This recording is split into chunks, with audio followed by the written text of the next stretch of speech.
तो welcome class. शुरू करते हैं एक नए लेक्चर के साथ जिसका नाम है गैस्ट्रिक कैंसर यानी स्टमक का कैंसर। ठीक है, आप इमेज में दिख रहे हो, यहाँ पे स्टमक के अंदर कैंसर डेवलप हो चुका है। ठीक है, तो हमने डिस्कस करना है ये कैंसर डेवलप किस तरह से होता है, क्या इसका कारण होता है, किस तरह से हम इसको मैनेज कर सकते हैं। ठीक है, तो अपना टॉपिक है गैस्ट्रिक कैंसर। ओके, सबसे पहले स्टमक कैंसर क्या है? It is a malignant growth. It is a malignant growth.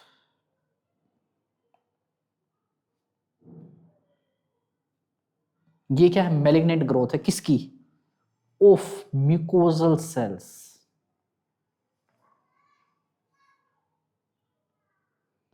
Of mucosal cells of inner lining of stomach.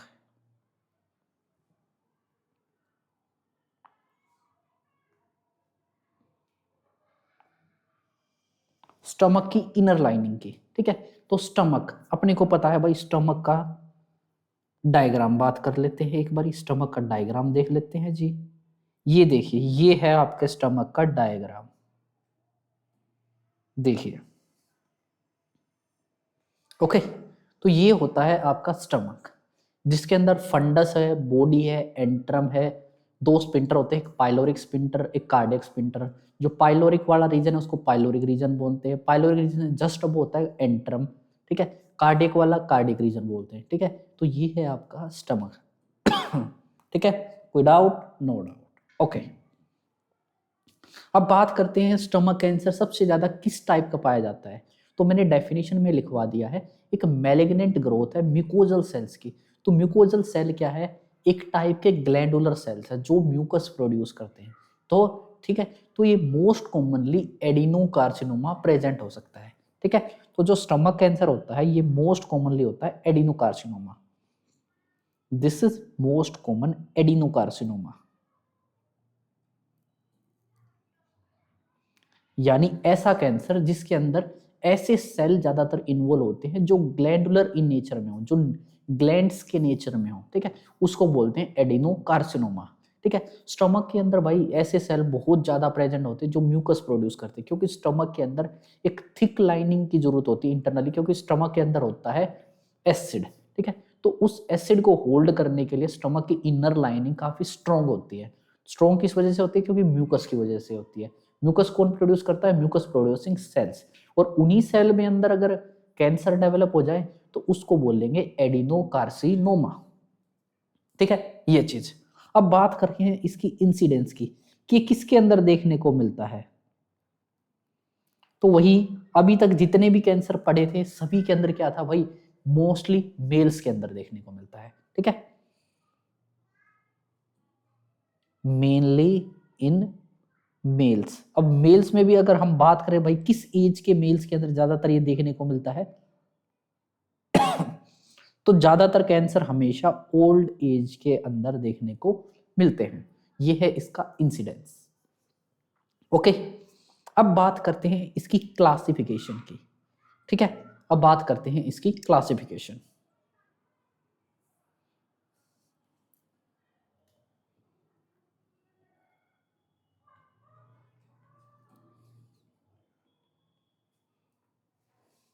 ठीक है, क्लासिफिकेशन बात करिए, दो टाइप के गैस्ट्रिक कैंसर प्रेजेंट होते हैं। एक होता है अर्ली गैस्ट्रिक कार्सिनोमा और एक होता है लेट।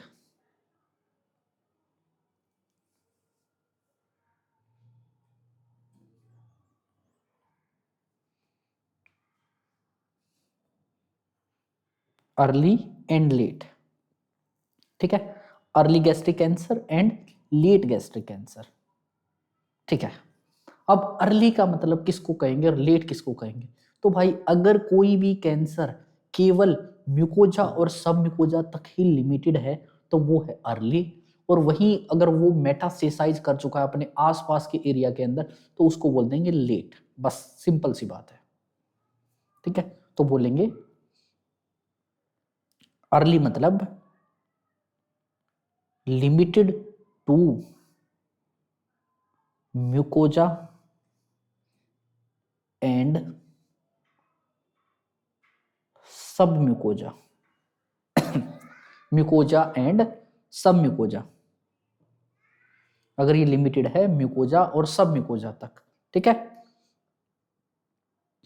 और इस कैंसर के प्रोग्नोसिस अच्छा होएगा या खराब होएगा? देखो, जो कैंसर केवल म्यूकोजा और सब म्यूकोजा तक ही लिमिटेड है तो उसका प्रोग्नोसिस यानी उसके बचने के चांसेस बहुत अच्छे होंगे, तो होता है had better prognosis.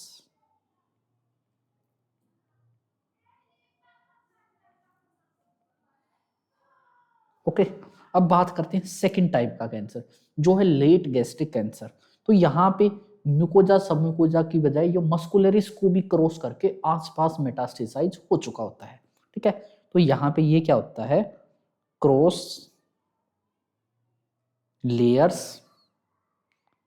And involve muscular layer, ठीक है। यहाँ पे लेयर्स क्रॉस हो जाती हैं और मस्कुलरिस लेयर तक इन्वॉल्व हो जाती है, ठीक है। इसका होता है पुअर प्रोग्नोसिस,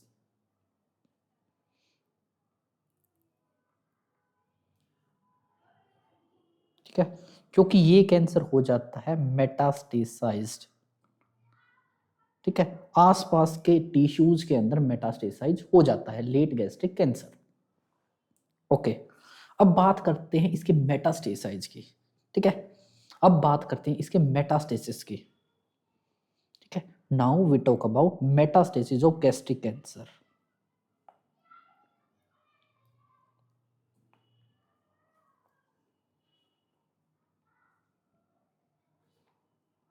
अब बात करते हैं मेटास्टेसिस ऑफ गैस्ट्रिक कैंसर। सबसे पहले बात, अगर गैस्ट्रिक कैंसर लोकली मेटास्टेसाइज करेगा तो कहां जाएगा, ठीक है। सबसे पहले बात करते हैं लोकली, यानी आसपास के एरिया के अंदर अगर मेटास्टेसाइज होएगा तो कहां कहां होएगा, ठीक है। लोकली के अंदर अगर वो सबसे पहले, तो भाई देखो यह स्टमक है, स्टमक भाई देखो एक डायग्राम बना लेते हैं,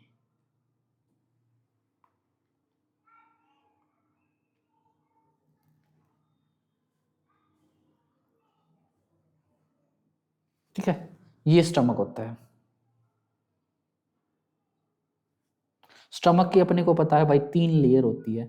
सबसे पहले म्यूकोजा, म्यूकोजा के अंदर सब म्यूकोजा और सब म्यूकोजा के अंदर मस्कुलरिस, उसके सबसे अंदर होती है, नहीं सबसे बाहर होती है सिरोसा। सबसे अंदर म्यूकोजा, उसके बाहर सब म्यूकोजा, उसके बाहर मस्कुलरिस और सबसे बाहर सिरोसा। 4 लेयर होती है स्टमक के अंदर। तो सबसे पहले लोकली वो मस्कुलरिस को इन्वेड करेगा, उसके बाद सबसे बाहर वाली लेयर यानी सिरोसा को इन्वेड करेगा मेटास्टेसाइज करने के लिए। उसके बाद लोकली स्टमक के ऊपर एक ऑर्गन होता है, उसको हम क्या बोलते हैं, इसको हम क्या बोलते हैं, ईसोफेगस। और नीचे वाले ऑर्गन को हम क्या बोलते हैं, ड्योडिनम। और स्टोमक के जस्ट पीछे एक लीफ लाइक ऑर्गन होता है, स्टोमक के पास ही एक ऑर्गन होता है, नीचे ही लीफ लाइक स्ट्रक्चर होता है, उस स्ट्रक्चर को हम बोलते हैं पेनक्रियाज, ठीक है। ये है पेनक्रियाज, ये है ईसोफेगस, ये है ड्योडिनम, ठीक है, ये सारी चीजें। तो लोकली सबसे पहले मस्कुलरिस तक पहुंचेगा कैंसर, फिर सिरोसा तक पहुंचेगा, फिर ड्योडिनम तक जाएगा,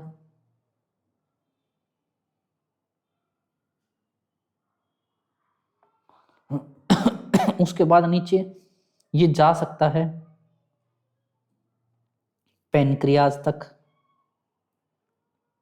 ठीक है। ड्योडिनम तक चला गया, पेनक्रियाज तक चला गया, और सबसे इंपॉर्टेंट जिसको अपने को हाईलाइट करना है उसको बोलते हैं क्रूकनबर्ग ट्यूमर। क्रूकनबर्ग ट्यूमर।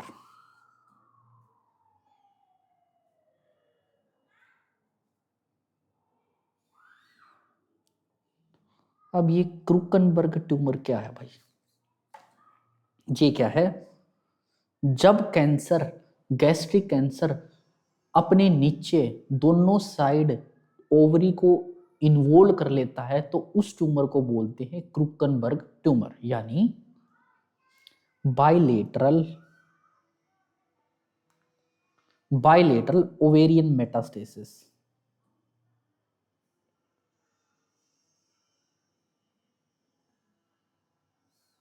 ठीक है, क्रूकनबर्ग ट्यूमर, बाइलेटरल ओवेरियन मेटास्टेसिस। तो ये तो बात थी लोकली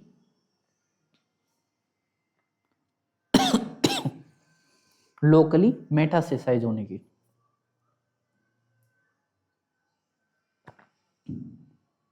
अब हम बात करते हैं लिम्फेटिक स्प्रेड होने की। ये तो थी लोकली, अब हम बात करते हैं लिम्फेटिक।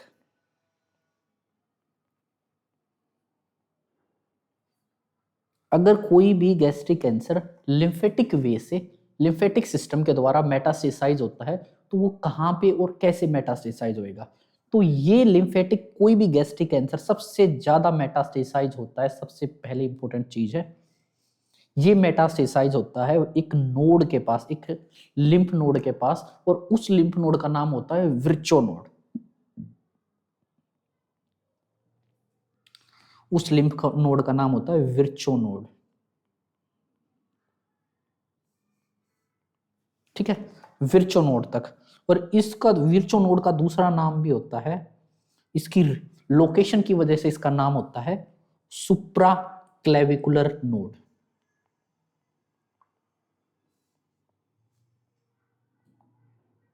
ठीक है, विर्चो नोड का दूसरा नाम है सुप्रा, मतलब ऊपर, क्लेविकुलर माने क्लेविकल के रीजन के पास, क्लेविकल अपनी ये बोन होती है, इसके ऊपर जो नोड होती है उसको बोलते हैं विर्चो नोड। अब ये सुप्रा क्लेविकुलर विर्चो नोड एनलार्जमेंट जो होता है ना, अगर किसी भी कैंसर के अंदर विर्चो नोड के, किसी भी नहीं, स्पेसिफिकली अगर मैं बात करूं गैस्ट्रिक कैंसर के अंदर अगर विर्चो नोड का एनलार्जमेंट हो जाता है तो इसको हमने नाम दिया है एक साइन। ठीक है, इसको बोलते हैं ट्रोशियर साइन। ठीक है, और इसको कीजिए आप हाईलाइट, यानी सुप्रा क्लेविकुलर नोड, और इस साइन को हम बोलते हैं ट्रोशियर साइन। ट्रोशियर साइन मतलब सुप्रा क्लेविकुलर नोड का एनलार्जमेंट हो जाना या विर्चो नोड का एनलार्जमेंट हो जाना। इमेज देखिए आप, ये देखिए,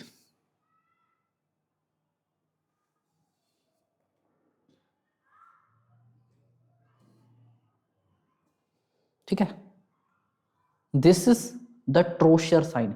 यहाँ पे क्लेविकुलर के ऊपर एक नोड थी, लिम्फ नोड, वो एनलार्ज होके काफी बड़ी एनलार्ज हो चुकी है, तो उस इसकी एनलार्जमेंट को हमने बोल दिया ट्रोशियर साइन। ठीक है, ये चीज। उसके बाद बात करते हैं वाया ब्लड। अब ये वाया ब्लड कैंसर कहाँ मेटास्टेसाइज हो सकता है? तीसरा,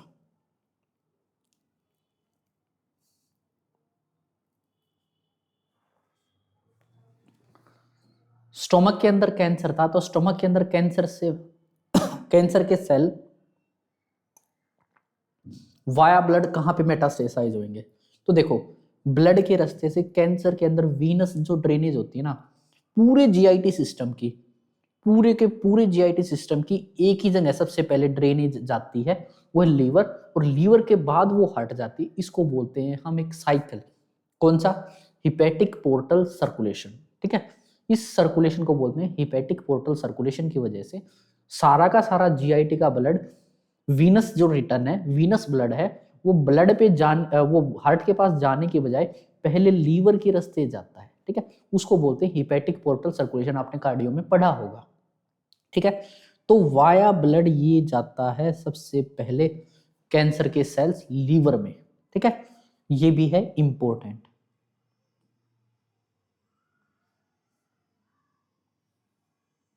ठीक है, this is also important, liver.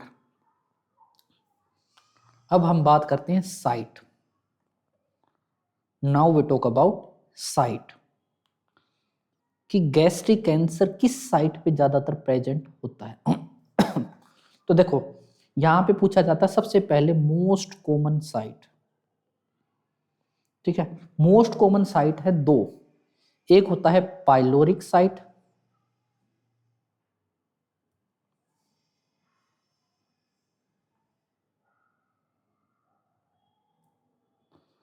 Pyloric antrum, इन दोनों को एक साथ ज्वाइन करके बन गया ये पाइलोरिक एंट्रम। ये पाइलोरिक एंट्रम कहाँ होता है देखिए,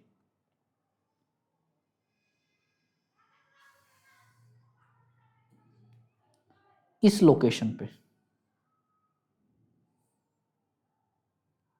दिस इज पाइलोरिक एंट्रम। अगर यहां पे पाइलोरस प्लस एंट्रम के अंदर मोस्ट कॉमनली कैंसर डेवलप होता है, और अपने को पता है स्टमक के अंदर जो एनेटमी हमने पढ़ी है, स्टमक के अंदर ना दो कर्वेचर होते हैं।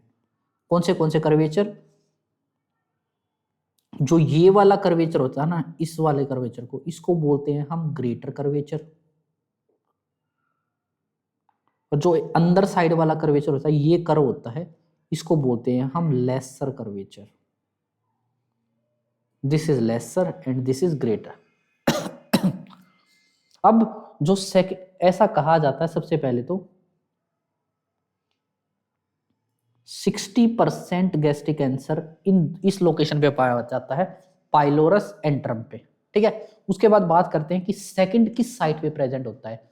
ये लेसर कर्वेचर की साइड में प्रेजेंट होता है, कहीं पे भी प्रेजेंट हो सकता है लेसर कर्वेचर की साइड।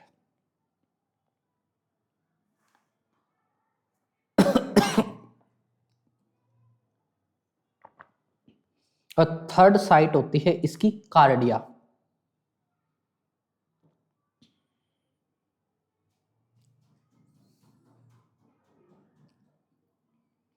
ठीक है, ये होती है मोस्ट कॉमन साइट। अब बात करते हैं हम ईटियोलॉजी की।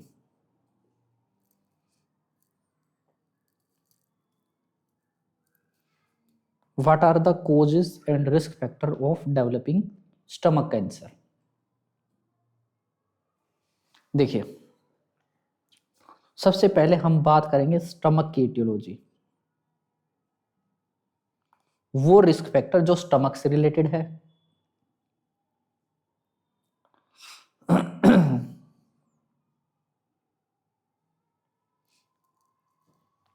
सेकंड, वो रिस्क फैक्टर जो डाइट से रिलेटेड है, और थर्ड अदर।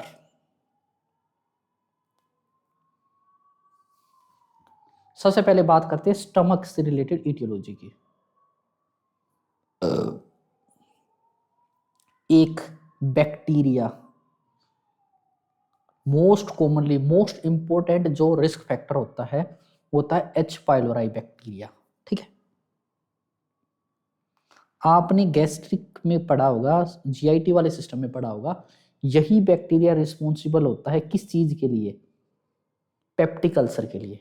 और यही बैक्टीरिया रिस्क फैक्टर बनता है स्टमक के अंदर कैंसर होने का। सेकंड, किसी पेशेंट को है क्रोनिक गैस्ट्राइटिस,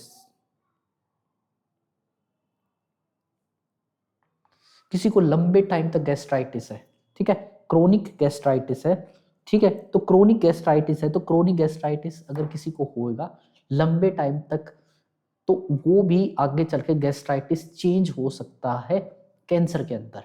ठीक है, गैस्ट्राइटिस है क्या? एक टाइप का मेटाप्लीजिया है, और मेटाप्लीजिया कभी भी डिस्प्लेजिया में चेंज हो सकता है, और डिस्प्लेजिया चेंज हो सकता है एनाप्लीजिया में। ठीक है, क्रोनिक गैस्ट्राइटिस के बाद अगर किसी पेशेंट को है गैस्ट्रिक अल्सर की हिस्ट्री, गैस्ट्रिक अल्सर भी क्या है? एक टाइप का सेलुलर एडेप्टेशन ही तो है भाई। ठीक है, तो gastric ulcer is also a risk factor. चौथा, परनीशियस एनीमिया। ठीक है, परनीशियस एनीमिया,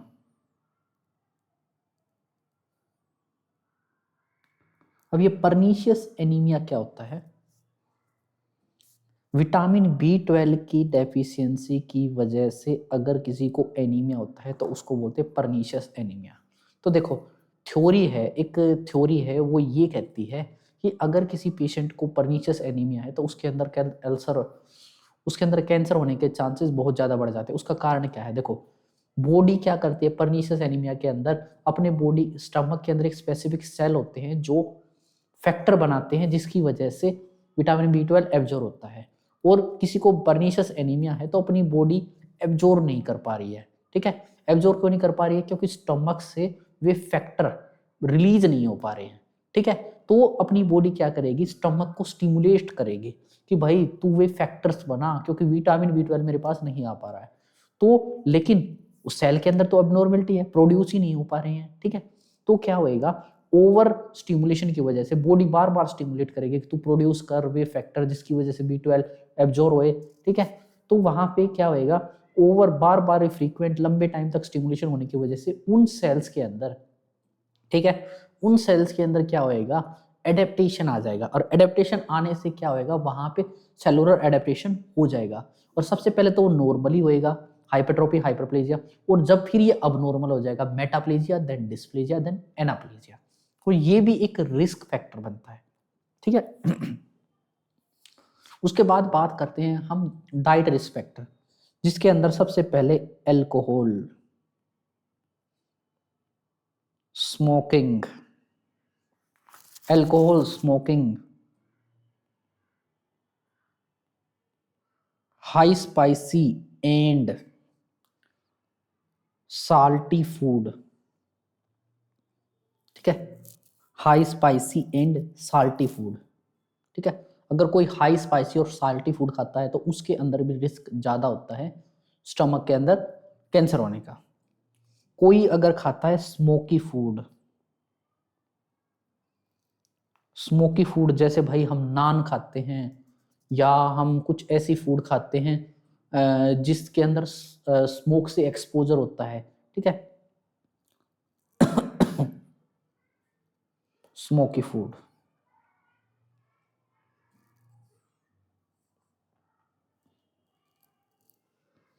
ओके। और पिकल्ड वेजिटेबल्स,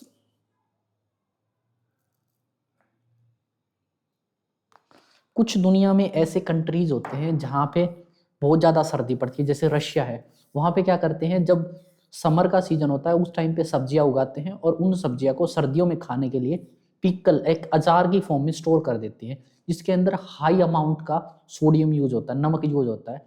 तो ये हाई अमाउंट ऑफ सोडियम लेंगे, उससे रिस्क फैक्टर बढ़ता है कैंसर होने का, ओके। अदर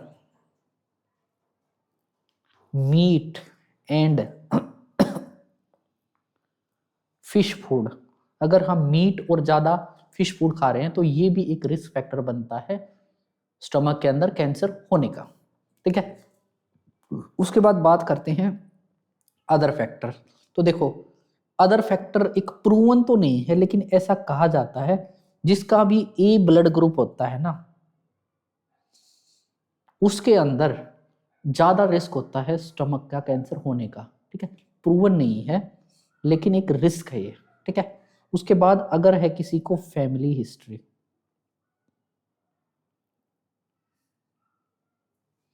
अगर किसी को है ओबेसिटी, तो ये सभी रिस्क बनते हैं गैस्ट्रिक कैंसर के। अब हम बात करते हैं साइन एंड सिम्टम्स की।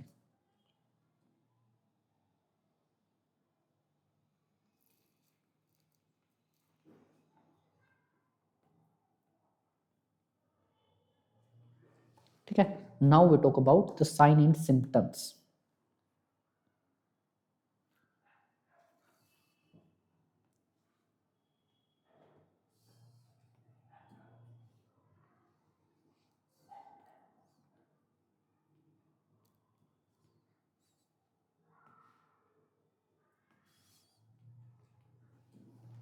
ठीक है, साइन एंड सिम्टम्स।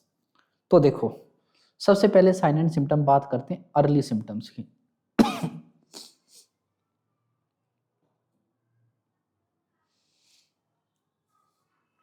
अर्ली के अंदर सबसे पहला पर्सन को फील होएगा हार्टबर्न, ठीक है। हार्टबर्न का नाम होता है पायरोसिस। स्टमक के अंदर अल्सर हुआ, ट्यूमर डेवलप हुआ, उसकी वजह से क्या होता है, स्टमक के अंदर एसिड सिक्रीशंस ज़्यादा हो जाता है, ठीक है, उसके अंदर चेंजेस आ जाती है, या तो ज़्यादा हो जाएगा, नहीं तो ट्यूमर की वजह से क्या होगी, अंदर की लेयर सब म्यूकोजल और मस्कुलरिस लेयर है, एक्सपोज हो जाएगी, ठीक है, एक्सपोज हो जाएगी, जिससे वहां पे पेशेंट को हार्टबर्न लाइक सिम्टम्स देखने को मिलेंगे। सेकंड, हार्टबर्न होएगा तो पेन भी होएगा। पेन कहाँ पे होएगा, जहां पे ट्यूमर की लोकेशन है। लोकेशन ज्यादातर कहाँ पे होती है, रेट्रो स्टर्नल रीजन में, तो यहाँ पे होएगा पेन, ठीक है, यानी रेट्रो मतलब बिहाइंड, बिहाइंड द स्टर्नम। उसके बाद पेशेंट के अंदर देखने को मिल सकती है अपने को इंडाइजेशन, अच्छे से खाना डाइजेस्ट नहीं कर पाएगा, और खाना जब खाएगा तो पेशेंट को डिस्कम्फर्ट होएगा, ठीक है, due to presence of tumour, ठीक है, और पेशेंट के अंदर देखने को मिल सकती है ब्लोटिंग, ठीक है, ब्लोटिंग हो सकती है, और ट्यूमर जब बहुत ज्यादा बड़ी हो जाएगी तो फीलिंग ऑफ फुलनेस भी फील होएगी पेशेंट को, फीलिंग ऑफ फुलनेस। और कॉमन से सिम्टम नोजिया, वोमिटिंग, ये तो आते ही आती हैं। जीआईटी का कोई भी इशू हो, ये सिम्टम्स तो आते ही आते हैं, ठीक है। और खास बात, हमेशा अर्ली स्टेज के अंदर पेनलेस रहता है, पेनलेस इन अर्ली स्टेजेस।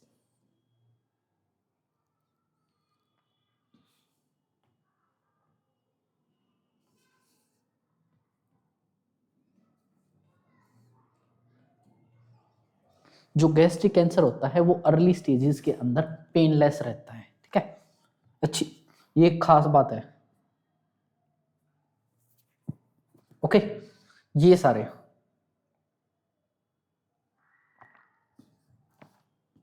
सब का मतलब नीचे होता है, रेट्रो का मतलब होता है पीछे। ये सभी थे अर्ली सिम्टम्स, ठीक है। अब बात करते हैं लेट सिम्टम्स की, ठीक है। Now we talk about the late symptoms.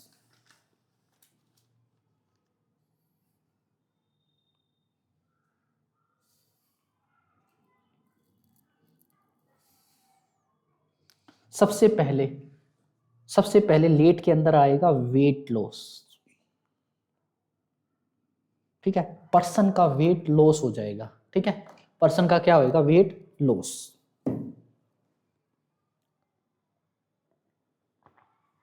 ठीक है।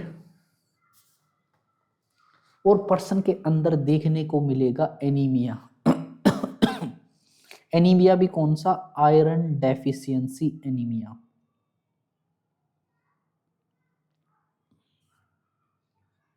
ये सिम्टम्स आएंगे लेटर स्टेजेस के अंदर,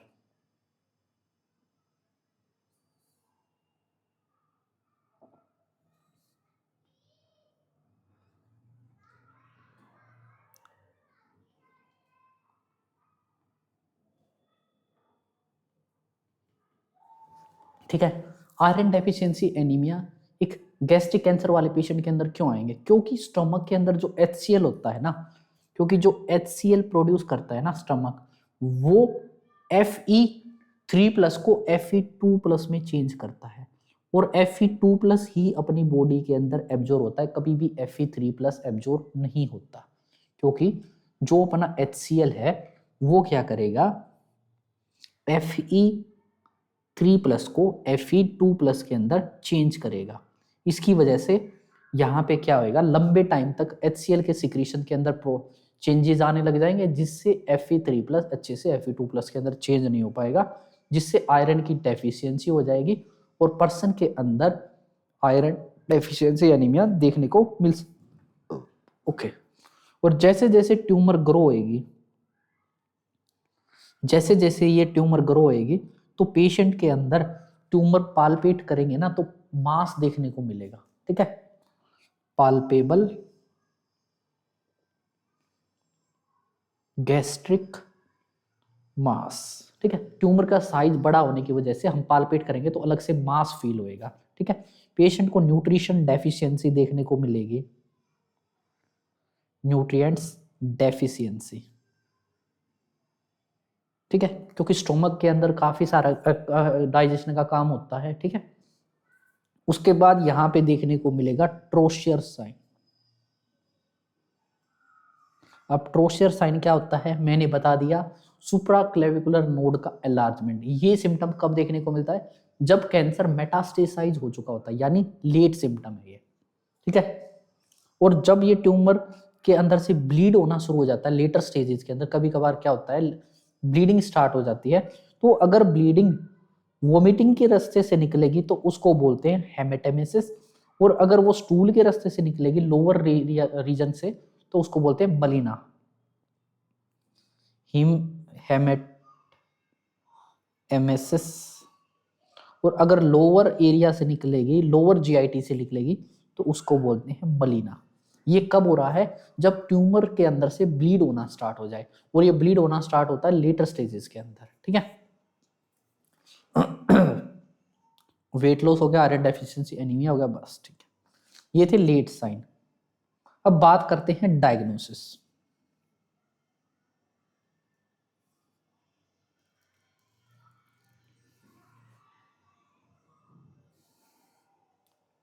अब बात करते हैं डायग्नोसिस। डायग्नोसिस में हिस्ट्री लेंगे और फिजिकल एग्जामिनेशन करेंगे। हिस्ट्री कलेक्ट करेंगे पेशेंट की, personal history, past history, surgical history, family history, सारी हिस्ट्री कलेक्ट कर लेंगे। फिजिकल एग्जामिनेशन में पालपेट करेंगे। अगर इनिशियल स्टेज है तो इनिशियल स्टेज में तो कोई भी सिम्टम्स नहीं आता, लेकिन एडवांस स्टेज है तो एडवांस स्टेजेस के अंदर अपने को क्या देखने को मिलेगा, पाल्पेबल मास। पेशेंट को मलीना भी देखने को मिल सकता है, हेमेटेमेसिस भी देखने को मिल सकती है, ठीक है, ये चीज। उसके बाद हम अदर टेस्ट पे करेंगे, जैसे यूएसजी करेंगे। उसके बाद गोल्ड स्टैंडर्ड टेस्ट करेंगे हम, एंडोस्कोपिक बायोप्सी। यह है एक गोल्ड स्टैंडर्ड कंफर्म टेस्ट।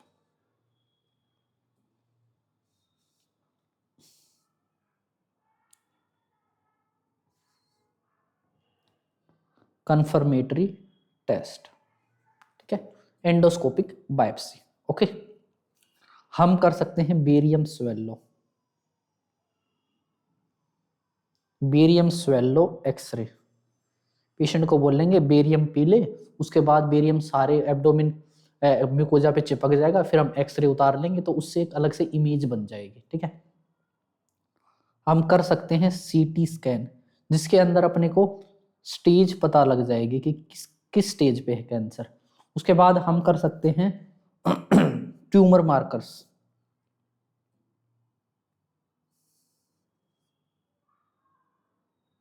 ठीक है। ट्यूमर मार्कर्स, दो ट्यूमर मार्कर यहाँ पे चेक होते हैं, सीईए और CA 19/9, ठीक है। दो ट्यूमर मार्कर चेक होते हैं। तो देखो, ट्यूमर मार्कर कभी भी स्क्रीनिंग टेस्ट या डायग्नोस्टिक टेस्ट की तरह यूज नहीं होते, ये केवल हेल्पिंग टेस्ट होते हैं।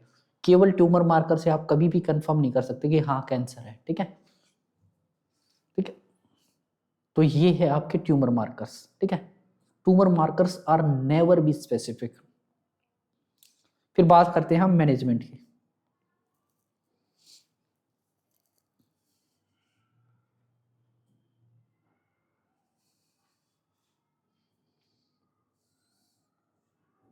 हाईलाइट कीजिए इनको।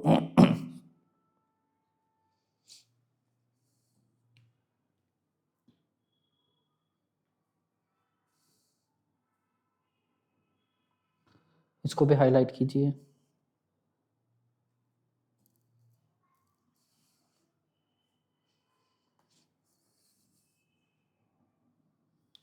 इसको भी।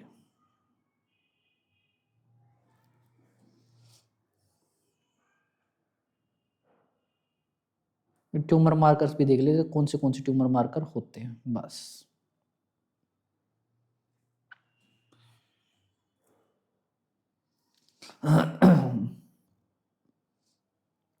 अब बात करते हैं मैनेजमेंट की। देखिए, मैनेजमेंट के अंदर सबसे पहले हम बात करते हैं, अगर इफ अर्ली स्टेज है, या कह सकते हैं लोकली लोकलाइज्ड ट्यूमर है,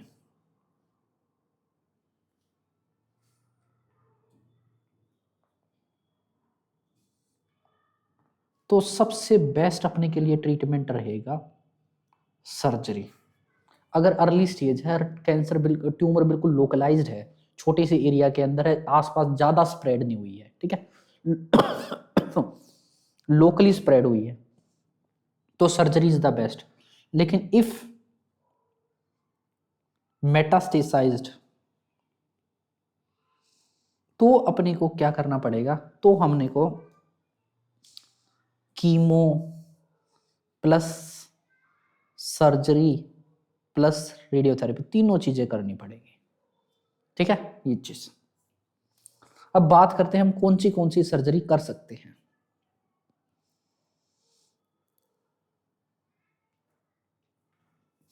यहां पे 3 टाइप की सर्जरी ज्यादातर कर दी जाती है। सबसे पहली सर्जरी जो है वो है टोटल गैस्ट्रेक्टमी।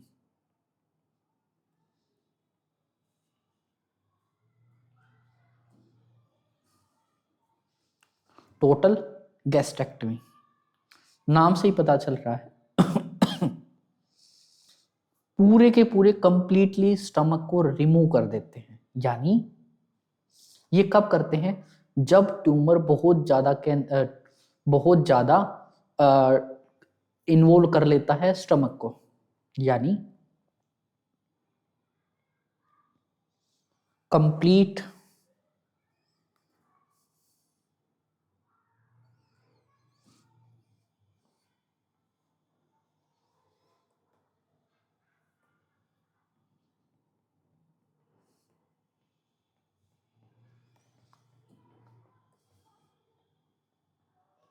ठीक है, कंप्लीट रिमूवल ऑफ स्टमक। और उसके बाद क्या करते हैं, स्टमक को रिमूव करने के बाद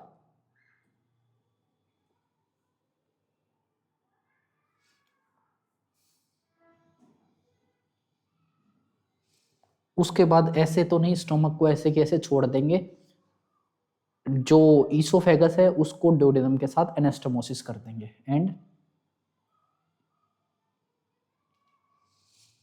oesophagus is anastomosis with, anastomosis का मतलब होता है चिपकाना सर्जिकली,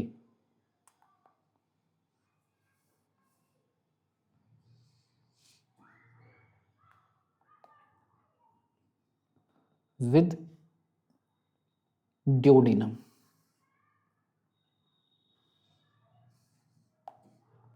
एनास्टोमोसिस विद ड्यूडेनम, यह है आपका टोटल गैस्ट्रेक्टमी। उसके बाद बात करते हैं हम सेकंड सर्जरी, जो है बिलरोथ 1।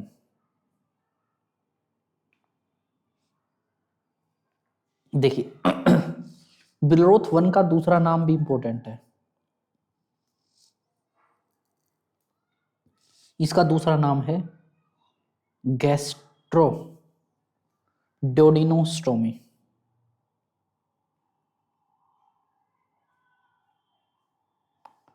गैस्ट्रोड्यूडेनोस्टोमी, यानी यहां इसमें क्या करते हैं, gastric part is removed partially,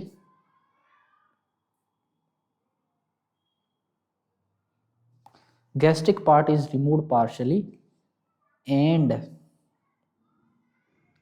remaining part is anastomosis with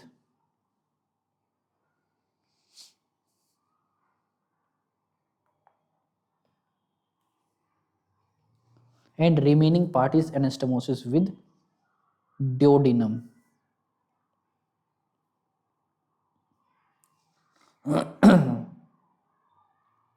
ठीक है, इसमें क्या करते हैं बिलरोथ 1 के अंदर, जिस स्टमक के जिस पार्ट के अंदर अगर ट्यूमर है ना, उस पार्ट को रिमूव करके, उस पार्ट को कट करके बचे खुचे पार्ट को ना ड्यूडेनम से चिपका देते हैं। जैसे एग्जांपल देखिए, this is the oesophagus and this is the stomach.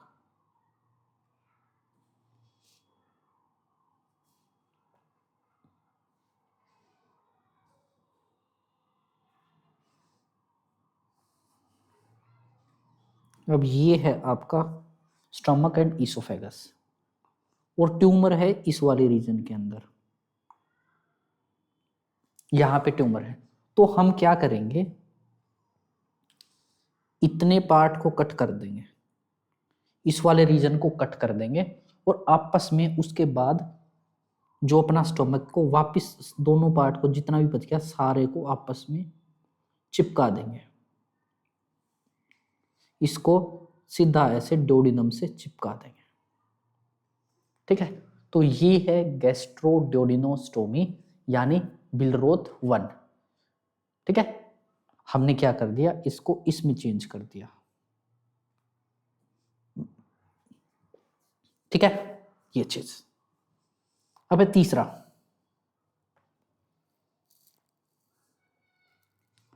जिसका नाम है बिलरोथ 2।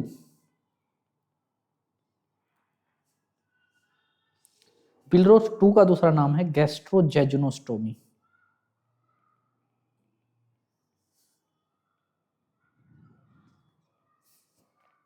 गैस्ट्रोजेजुनोस्टोमी इसमें हम क्या करते हैं, ये उस केस के अंदर करते हैं जब कैंसर ड्यूडिनम तक स्प्रेड हो जाता है, तो स्टोमक का कुछ पार्ट प्लस में ड्यूडिनम सबको रिमूव करके उसको जेजुनम से चिपका देते हैं। ठीक है, ये स्टोमक है, ये डेड्यूनम है और यहां से जेजुनम स्टार्ट हो जाता है, यहां से स्टार्ट हो गया jejunum.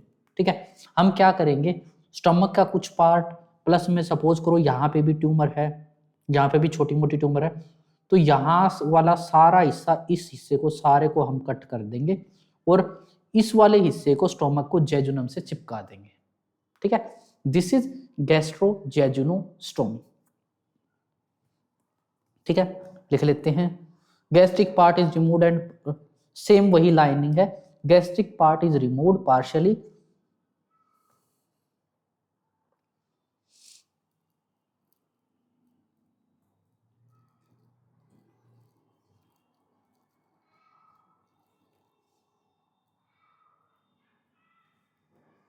and remaining part is anastomosis with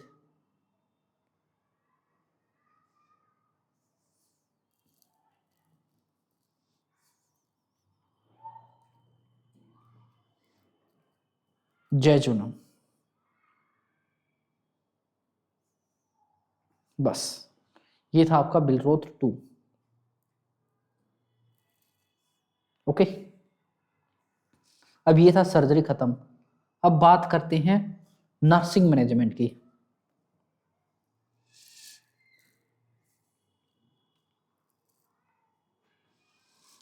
nursing management या इसको कह देते हैं post op management. Nursing management कह लो या पोस्ट ऑप मैनेजमेंट कह लो। हमने क्या कर दिया भाई, स्टोमक के कुछ पार्ट्स को निकाल दिया या पूरे के पूरे स्टोमक को निकाल दिया, उसके बाद अपने को क्या मैनेजमेंट करना है। ठीक है, तो स्टोमक के किस पार्ट को निकालने के बाद सबसे पहले पेशेंट को फाउलर पोजीशन के अंदर रखेंगे, place the patient in Fowler position, और ये चीज है इंपॉर्टेंट, इसको कीजिए हाईलाइट। आफ्टर गैस्ट्रेक्टमी या आफ्टर बिलरोथ पेशेंट को किस पोजीशन के अंदर रखते हैं, हम फाउलर पोजीशन के अंदर रखते हैं। और उसके बाद क्या करते हैं, पेशेंट को एनपीओ रखते हैं। किसी भी गैस्ट्रिक सर्जरी के, स्टमक की सर्जरी कह लो या कहीं की भी सर्जरी करके पेशेंट को एनपीओ ही रखा जाता है जब तक कि पेशेंट का गैग रिफ्लेक्स और बाउल साउंड नहीं आ जाती। ठीक है, तो keep the patient NPO nil per oral until peristalsis return।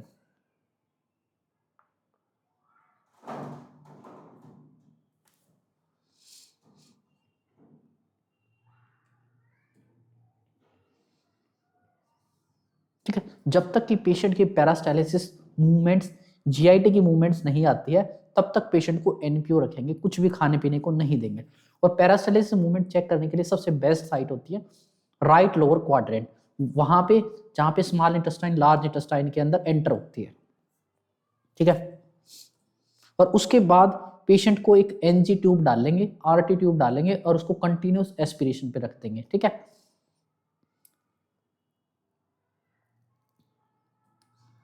insert NG tube and keep it on continuous aspiration.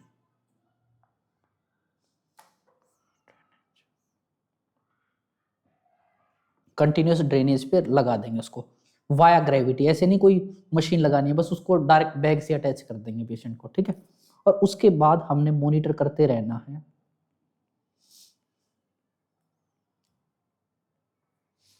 Monitor NG tube drainage, और ये इंपॉर्टेंट पॉइंट है, first 12 hour bloody drainage is normal condition, और इसको करो highlight. किसी patient की gastrectomy हो रही है, हमने उसके अंदर एनजी ट्यूब डाली हुई है और वो कंटिन्यूस एस्पिरेशन पे, कंटिन्यूस सक्शन ड्रेनेज पे है, पहले 12 घंटे तक अगर ब्लड सिक्रीशंस आ रही है तो वो नॉर्मल है, 13वें घंटे अगर ब्लड आ रहा है तो अपने को एनसीपी को नोटिफाई करना है। अगर रुक गया है तो अपने को चेक करना कहीं से टिल्ट तो ना हुए, पेशेंट की पोजीशन ठीक है, पोजीशन चेंज कराएंगे, जरूरत पड़े तो उसको हम फ्लश भी कर सकते हैं, ठीक है। उसके बाद भाई आ चुकी है बाउल साउंड। बाउल साउंड आने के बाद हम क्या करेंगे, पेशेंट को स्टार्ट करेंगे ब्लेंड डाइट से। Bland diet give bland diet with small frequent diet, small frequent meal, ठीक है। और उसके बाद हमें मॉनिटर के लिए कॉम्प्लिकेशन, जो भी कॉम्प्लिकेशन है आफ्टर गैस्ट्रेक्टमी पेशेंट के अंदर देखने को मिलते हैं, उन सभी को मॉनिटर करना है, ठीक है। Monitor patient for complication of gastrectomy. अब आप पूछोगे कि कौन से कॉम्प्लिकेशंस, जैसे सबसे पहले डंपिंग सिंड्रोम, ये सारी चीजें आपने गैस्ट्रो के अंदर पढ़े होंगे। Vitamin B12 deficiency, iron deficiency anaemia. Iron deficiency anaemia क्यों? क्योंकि आयरन डेफिशिएंसी हो जाती है Fe3+ Fe2+ में चेंज नहीं हो पाता बगैर HCl के। उसके बाद फ्लूइड एंड इलेक्ट्रोलाइट इम्बैलेंस,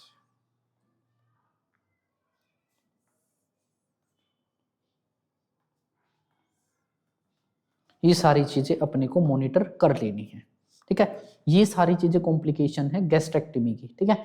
तो ये था आपका गैस्ट्रिक कैंसर कंप्लीट, ठीक है। Thank you for attending class.